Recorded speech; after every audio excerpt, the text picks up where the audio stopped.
Hello, I'm Daniel Yeoman and welcome to my Psychology 4 assignment. Arousal. Arousal refers to the being or the state of the psychological and physiological awoken, or however our sensory organs getting to a point of perception through stimulation. Arousal is controlled by the neurotransmitters within the brain. These neurotransmitters act as pacemakers for arousal. If it slows down, we can feel lethargic and not so focused, whereas our system speeds up, we can tend to be more alert and ready to respond. Arousal can be influenced by the types of foods we eat, our emotions, and also our neurotransmitters. These all contribute to what influences our arousal. We have the physiological activities which are increased. They include heart rate, respiratory rate, and the rate at which you sweat. The psychological increased activities are increased attention.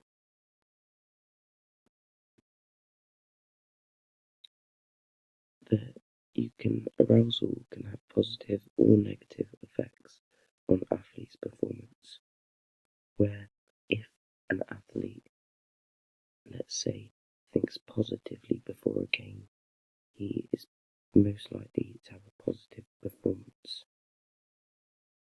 However, if he thinks negatively, he is more likely to have a negative performance on the day.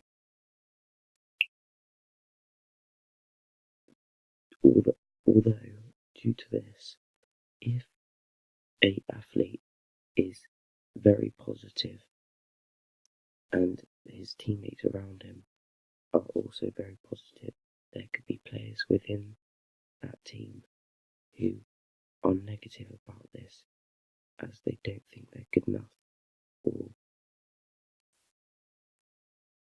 for other reasons. This could then have a negative effect from being too positive. We have concentration and attention span.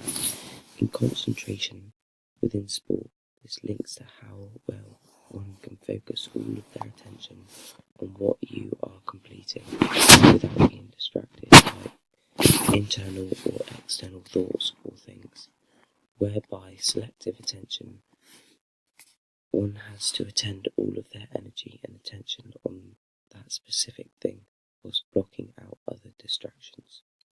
A sporting example of this is where you could have a footballer. This footballer could be a striker and he's getting lots of shots off at the keeper, but however the keeper on the day is saving all of his shots, and then the player becomes frustrated by this and gets much more aggressive temper. From this, he may have more attempts on goal, and due to the build-up of his frustration, he could then, from this, lose his concentration and start to miss more regularly. This means that there is a drop in concentration levels, and will in turn wind himself up further.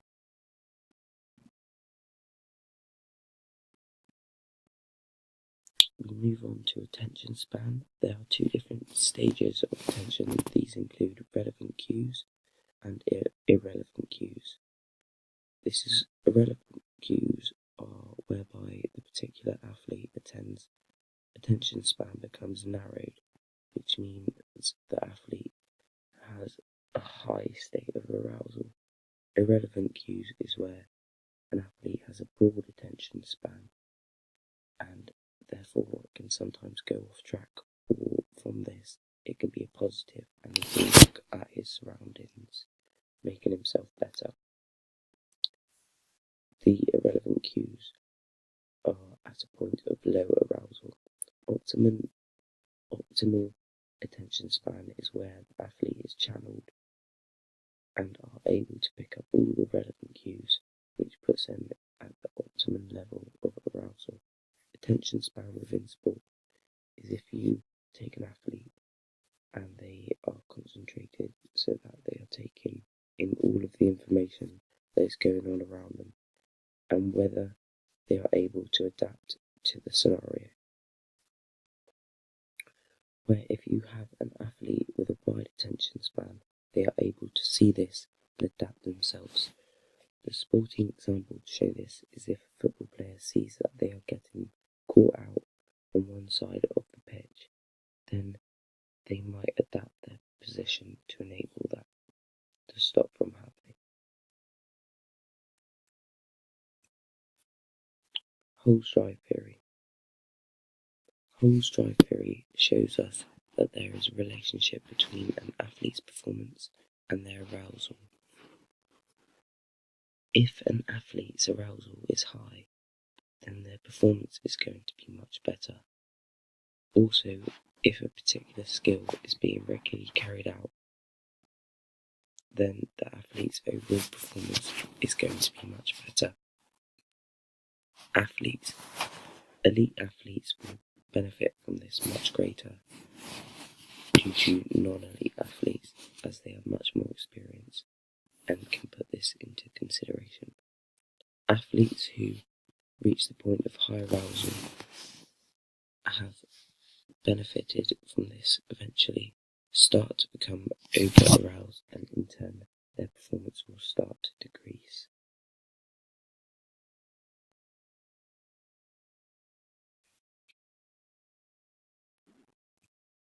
The inverted U. The inverted U hypothesis explains that an athlete can reach their highest level of arousal, but not for this. They would have to reach high levels of arousal to reach this.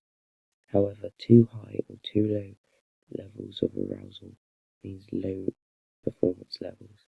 If you aren't psychological or physiological ready, then this argues why your performance level can be low. Our optimum point of the graph. Now, you can see here the optimum point of arousal on the inverted U shows that if the athlete has reached their highest level of arousal and their performance, then they are going to decrease eventually due to the point of no return.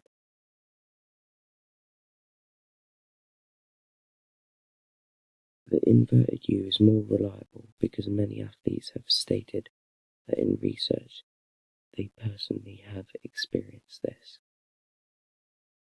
In comparison to the drive theory, this shows what hypothesis and individual has reached their maximal levels of arousal. Besides, the drive theory only shows that the levels of arousal will only increase, and so the athlete's performance will also increase. The drive theory doesn't show as the come down after reaching maximal arousal, but the inverted U does show this, and a steady region after. The catastrophe theory. At the catastrophe theory, there are 4 initial points. You have A, B, C, and D. At point A, you have cognitive and semantic, the 2 points of the body. The 2 points of the body. Cognitive being the brain, and the semantic being the body. Point A is where you can see the red curve ends. Just here. Due to This is due to the anxiety of both your brain and your body increasing. The next part is where a catastrophe can take place. Moving on to point B. Point B can be either from two different scenarios. It can be where extreme arousal carries on, being that there is further extreme decline, or it can go the other way and reduce its arousal, which will in turn lead to recovery, which will make the athlete relax, going back into their state before an extreme arousal. So you can either go from point C or to point D. If the athlete carries on and goes to point C, then one's arousal levels are still high, along with their anxiety. This makes their performance carry on to decrease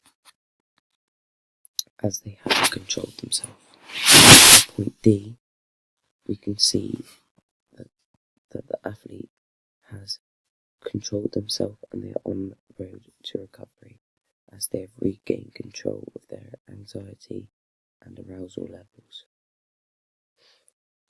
Now they are turning to their previous optimum level.